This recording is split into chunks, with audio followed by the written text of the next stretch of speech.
পাকিস্তানের বিপক্ষে ওডিআই সিরিজে টাইগার ব্যাটিং অর্ডারে এবার আসতে যাচ্ছে বড় চমক। নতুন এক দায়িত্বে দেখা যাবে লিটন কুমার দাসকে। ওপেনিংয়ে সৌম্য সরকারকে পাঠিয়ে বাকি জায়গাগুলোতে আসতে পারে পরিবর্তন।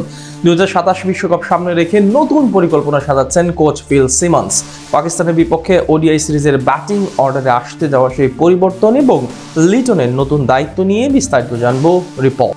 2026 টি-20 বিশ্বকাপ না খেললেও বাংলাদেশ ক্রিকেট দলের এখন ভাবনা জুড়ে 2027 ওয়ানডে বিশ্বকাপ। নিজেদের প্রিয় ফরম্যাটের বিশ্ব আসরে ঐতিহাসিক কিছু করতে এখন থেকেই বেশ বদ্ধপরিকর বিসিবি। আর সেই কারণেই এবার স্কোয়াডের পাশাপাশি ব্যাটিং অর্ডারও আসতে যাচ্ছে বড়সড় রদবদল। নতুন ভূমিকায় দেখা যাবে wicket keeper batter Liton Kumar দাসকে। পাকিস্তানের বিপক্ষে বেশ চমক দিয়ে স্কোয়াড ঘোষণা করেছেন নির্বাচকরা। দীর্ঘদিন পর দলে ফিরেছেন বামহাতি আফিফ হোসেন ধ্রুব। এছাড়া স্কোয়াড থেকে বাদ পড়েছে দুই wicket keeper batsman Jaker Ali Anik এবং নুরুল হাসান সোহান। তাই স্বাভাবিকভাবে প্রশ্ন উঠেছে এই সিরিজে টাইগারদের সবচেয়ে সমস্যার জায়গা মিডল অর্ডার কেমন হবে, কারণ স্কোয়াডে অলরেডি 5 জন টপ অর্ডার ব্যাটার নেওয়া হয়েছে। তবে শোনা যাচ্ছে সেখান থেকে লিটন কুমার দাসকে 5 নম্বরে নামানো হতে পারে আগামী 3 ম্যাচে। মূলত নতুন বলের চেয়ে পুরাতন বলে কিছুটা বেশি ভালো করে থাকেন এই ক্রিকেটার, যার প্রমাণ 2019 বিশ্বকাপ। ইংল্যান্ডের মাটিতে সেইবার 5 নম্বর পজিশনে মোট 4 ম্যাচ খেলে 168 রান করেছিলেন পাক্কা, 56 গড়ে এবং 112 স্ট্রাইক রেটে। এমনকি বাকি পজিশনগুলোর তুলনায় পরিসংখ্যান বলছে 5 নম্বরেই অধিক সফল এলকেডি। ঠিক এই কারণেই পাকিস্তানের বিপক্ষে আরও একবার তাকে দেখা যেতে পারে মিডল অর্ডারের দায়িত্ব সামলাতে।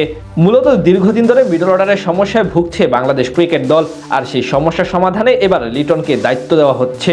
সেক্ষেত্রে এই সিরিজের সেরা একাদশে ওপেনার হিসেবে থাকতে পারেন সবশেষ ওয়েস্ট ইন্ডিজের বিপক্ষে অসাধারণ করা সাইফ হাসান এবং সৌম্য সরকার।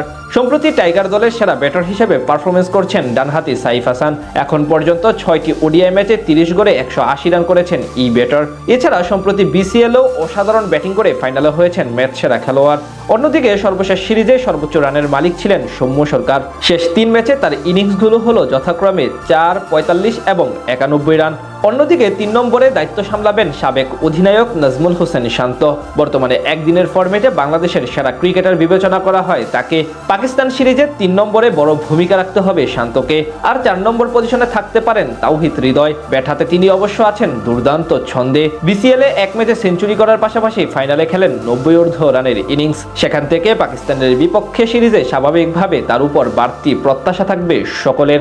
আর আগেই বলা হয়েছে 5 নম্বরে নতুন ভূমিকায় থাকতে পারেন টি-20 অধিনায়ক লিটন কুমার দাস। তাদের পাশাপাশি ফিনিশার হিসেবে থাকতে পারেন স্কোয়াডে ফেরা আফিফ হোসেন ধ্রুব এবং অধিনায়ক মেহেদী হাসান মিরাজ। সব মিলিয়ে বলা চলে লিটনকে পরিবর্তন করার পাশাপাশি বেশ ভারসাম্যপূর্ণ ব্যাটিং অর্ডার নিয়ে মাঠে নামতে প্রস্তুত বাংলাদেশ ক্রিকেট দল।